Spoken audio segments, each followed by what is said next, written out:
semuanya, selamat datang kembali di channel Jason Wilbur. Pernahkah kalian bertanya-tanya bagaimana sih caranya orang-orang zaman dulu menyimpan barang-barang berharga mereka? Emas, surat penting, perhiasan, semuanya butuh tempat yang aman. Nah, di episode kali ini kita akan melakukan perjalanan waktu untuk mengungkap sejarah dan asal-usul brankas, benda yang menjadi simbol keamanan hingga hari ini. Jadi, dari mana semua ini dimulai? Jauh sebelum ada brankas baja yang kita kenal sekarang, konsep tempat penyimpanan aman sudah ada sejak ribuan tahun lalu. Mari kita kembali ke Mesir kuno. Sekitar abad ke-13 M, para arkeolog menemukan sebuah sistem pengunci kayu di reruntuhan Istana Firaun Ramses. Dua kunci ini memang sederhana, hanya berupa posik-posik kayu yang bisa digeser.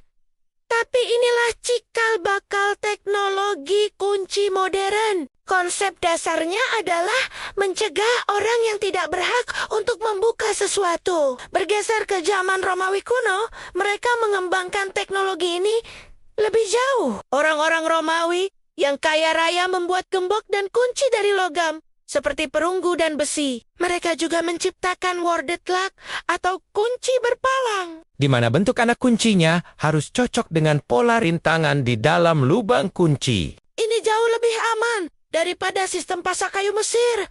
Namun, kebanyakan wadah penyimpanannya masih terbuat dari kayu yang diperkuat dengan besi, jadi masih bisa dihancurkan dengan paksa. Lompat ke abad pertengahan di Eropa, permintaan akan keamanan meningkat pesat. Para bangsawan dan pedagang kaya membutuhkan peti yang kokoh untuk melindungi harta mereka dari para perampok. Muncullah peti-peti besi yang sangat berat, seringkali dihiasi dengan ukiran yang rumit dan mekanisme penguncian yang kompleks di bagian dalam tutupnya. Peti-peti ini lebih seperti karya seni daripada sekadar kotak penyimpanan. Tapi, meski berat dan sulit dipindahkan, peti ini tetap punya kelemahan. Jika pencuri punya cukup waktu dan tenaga, mereka masih bisa membongkarnya. Revolusi industri di abad 19 dan ke-1519 menjadi titik balik dalam sejarah brankas. Inilah era di mana brankas modern mulai terbentuk. Dua nama yang sangat penting dalam periode ini adalah Charles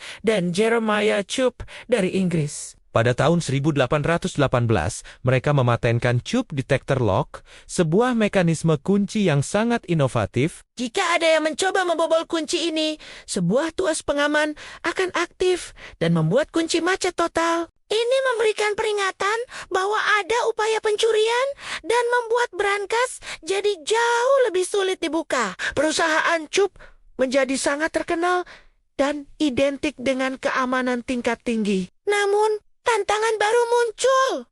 Para pencuri juga semakin pintar. Mereka mulai menggunakan alat-alat canggih dan bahkan bahan peledak untuk membobol brankas. Ini memicu perlombaan senjata antara produsen brankas dan para penjahat. Para produsen harus berpikir keras bagaimana cara membuat brankas yang tidak hanya tahan congkel, tapi juga tahan api dan ledakan.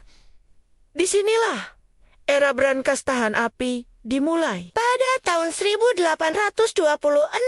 seorang pria bernama Jesse Delano mematenkan formula campuran tanah liat dan tawas yang bisa disisipkan di antara lapisan dinding brankas. Jika terjadi kebakaran, panas akan membuat campuran ini melepaskan uap air yang menjaga suhu di dalam brankas tetap rendah dan melindungi isinya, terutama dokumen kertas yang mudah terbakar. Ide brilian ini kemudian disempurnakan oleh banyak produsen lain.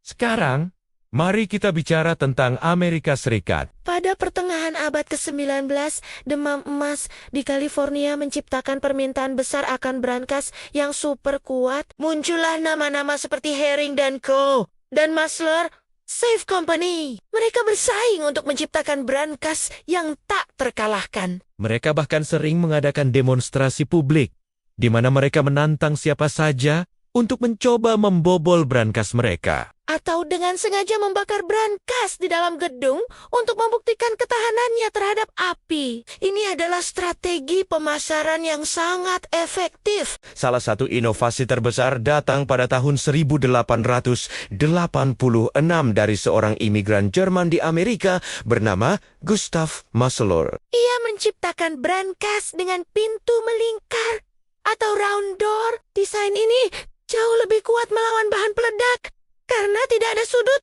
atau celah lurus yang bisa dieksploitasi. Tekanan dari ledakan akan menyebar secara merata, membuatnya hampir mustahil untuk diledakkan. Pintu bundar ini menjadi standar untuk brankas bank dan lemari besi dengan keamanan tingkat tertinggi selama puluhan tahun.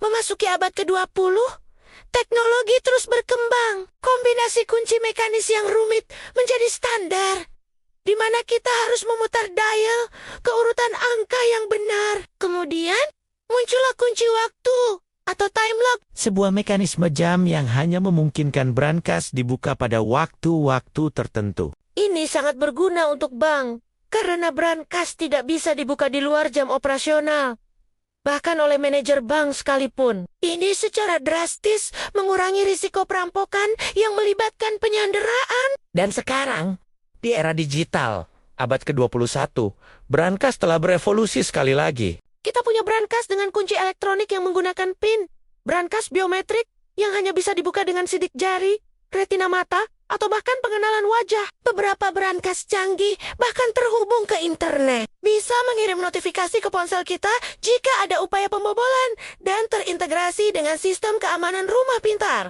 Materialnya pun semakin kuat, menggunakan komposit canggih dan paduan baja yang tahan bor, tahan potong, dan tahan panas ekstrem. Jadi, dari sebuah kotak kayu sederhana di zaman Mesir kuno hingga lemari besi biometrik yang terhubung dengan cloud, perjalanan brankas adalah cerminan dari kebutuhan abadi manusia akan rasa aman. Ini adalah kisah tentang inovasi, persaingan, dan perlombaan tanpa akhir antara mereka yang ingin melindungi dan mereka yang ingin mencuri. Setiap lapisan baja, setiap mekanisme kunci yang rumit adalah warisan dari ribuan tahun sejarah. Bagaimana menurut kalian? Menarik sekali kan? Evolusi dari sebuah benda yang mungkin sering kita lihat, tapi jarang kita pikirkan. Sejarahnya, Apakah kalian punya pengalaman unik dengan brankas? Atau mungkin ada topik sejarah teknologi lain yang ingin kalian kita bahas di episode selanjutnya? Tuliskan komentar kalian di bawah ya. Terima kasih banyak sudah menonton sampai akhir. Jika kalian suka dengan konten seperti ini, jangan lupa untuk tekan tombol like, bagikan video ini ke teman-teman kalian, dan yang paling penting, subscribe channel Jason Wilbert agar tidak ketinggalan video-video menarik lainnya. Sampai jumpa di episode berikutnya.